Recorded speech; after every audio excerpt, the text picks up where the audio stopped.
Listen up, TPS fans. We're doing a giveaway. We're giving away either Madden 18 or NBA 2K18. Step 1, subscribe to this YouTube channel. Step 2, this video needs 5,000 likes. Once we reach 5,000 likes, we give away a copy of Madden 18 or NBA 2K18. Before we give away the game, you need to comment because we'll pick a random winner from the comments. The winners will be announced on the TPS Facebook, Twitter, and Instagram social media pages, so follow there as well. Good luck, TPSers. Rebuilding is a tough process for every team to go through. It means selling off most of your stars while dedicating a good 3, 5, or even 10 years to losing until your team can build a long-term contender. It ain't fun for the fans, but sometimes it's worth it. For example, the 2016 World Series champion Chicago Cubs were built via a rebuild that lasted almost a decade. But there's nothing worse than a rebuild that turns out to be an epic fail. I'm DeQwan, and today we dive into 10 rebuilding processes that failed big time. And a big shout out to John Mandybur for suggesting this video. Number 10, the Dallas Cowboys from 2000 to 2012. America's team won 3 Super Bowls in the mid-90s, forming one of the most impressive dynasties in NFL history. But quarterback Troy Aikman, star receiver Michael Irvin, and running back Emmitt Smith had all left by 2002. Dallas had to endure a long-term rebuild. Basically, they got a star quarterback in Tony Romo and a great tight end in Jason Witten. Besides a few playoff seasons, Dallas wasn't able to get over the hump and build a Super Bowl contender. Years of stockpiling draft picks didn't pan out, and this team still awaits its first title in over 2 decades. Number 9, the Toronto Maple Leafs from 2008 to 2014.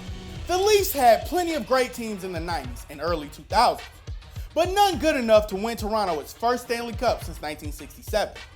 After the 2005 lockout, they decided it was time to rebuild. But the Leafs kept getting draft busts, and the front office made many horrible trades. Remember giving away Tuukka Rask to Boston? Phil Kessel for 2 top 10 picks? Sure, making the playoffs in 2017 was exciting, but that was because the new front office that came together in 2015 had to clean up a decade-long mess left behind by the old management. Number 8, the Chicago Bulls from 1999 to 2004. After winning their 6th NBA championship in 1998, the Bulls dynasty disbanded.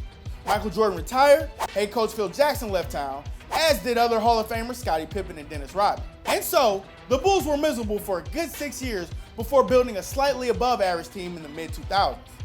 We feel like they should have chosen to keep Pippen and Rodman since they hadn't won a title since 1998. Number 7, the Philadelphia Phillies, 2010 to the present. The Phillies won the NL East every year from 2007 to 2011, which included 2 NL pennants and the 2008 World Series. They had a Cy Young winner in Roy Halladay, another world-class pitcher in Cole Hamels, and 2 NL MVPs, including slugger Ryan Howard. But the Phillies' dominance ended in 2012, finishing with just 81 wins. Rather than sell off their veterans while they still had high value, Philly kept all of their veterans until they either retired or had virtually no stock left.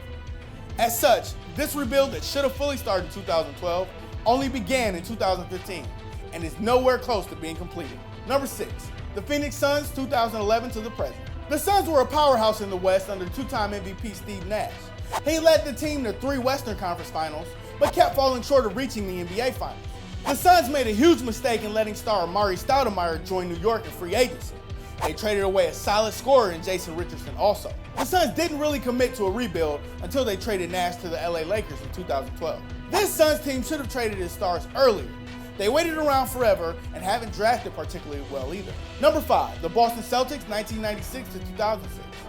Larry Bird guided Boston to 3 NBA championships in the 80s before the Hall of Famer opted to retire in 1992. Another Celtics icon in Kevin McHale retired in 1993, while 9-time All-Star Robert Parrish left Beantown in 1994. So the Celtics lost their big 3 of the 80s dynasty and had to rebuild. They had constant losing seasons and only had Paul Pierce to enjoy. The Celtics were irrelevant for over a decade until they added future Hall of Famers in Kevin Garnett and Ray Allen during the 2007 offseason. Next thing you know, Boston wins the NBA championship in 2008. But man, that rebuild that lasted over a decade was miserable. Number 4, the Edmonton Oilers 1992 to 2004. The Oilers won 4 Stanley Cups in the 80s and 1 in 1990. They could have easily won 10 if they chose to keep Wayne Gretzky his whole career. But by 1992, Edmonton traded away virtually every big star from its dynasty that you could imagine. And sure, they made the playoffs every year from 97 to 2001, but that was when they were a mediocre team. Edmonton was irrelevant for much of the 90s and 2000s until they reached the Stanley Cup final in 2006. There was no reason for them to trade away all those Hall of Famers in the 90s. They went on a brutal rebuild for quite some time as a result. Number 3, the Colorado Avalanche, 2009 to the present.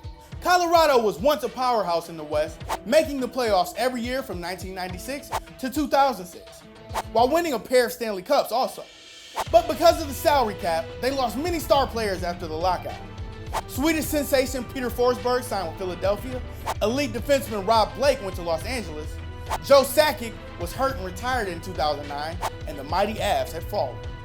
Obviously, replacing so many generational Hall of Famers is easier said than done. But from 2009 to 2017, Colorado made the playoffs twice. They always pick in the top 10 and can't ever seem to put it all together, despite world-class stars like Nate McKinnon and Matt Duchene. This rebuild could just keep going on, but at least Colorado was good for 10 years before that.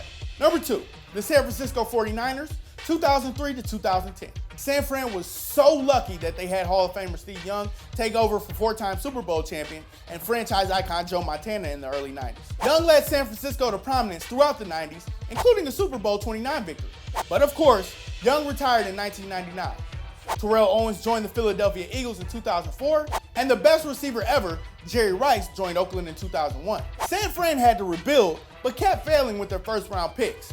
They missed the playoffs every year from 2003 to 2010, failing to register one winning season. The only reason they turned it around? Jim Harbaugh, who led them to 3 straight NFC Championship appearances. Not easy replacing Young, Montana, Owens, or Rice, is it? Number 1, the Cleveland Browns, 1999 to the present. The Browns were reinstated in 1999, and it's been a rebuild ever since.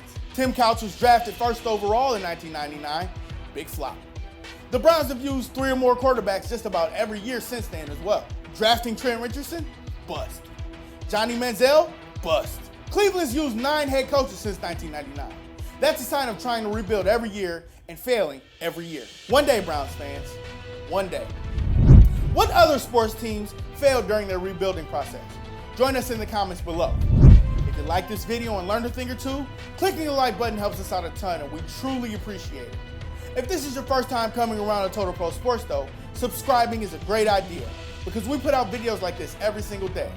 But as always, thanks for watching and we'll see you guys next time.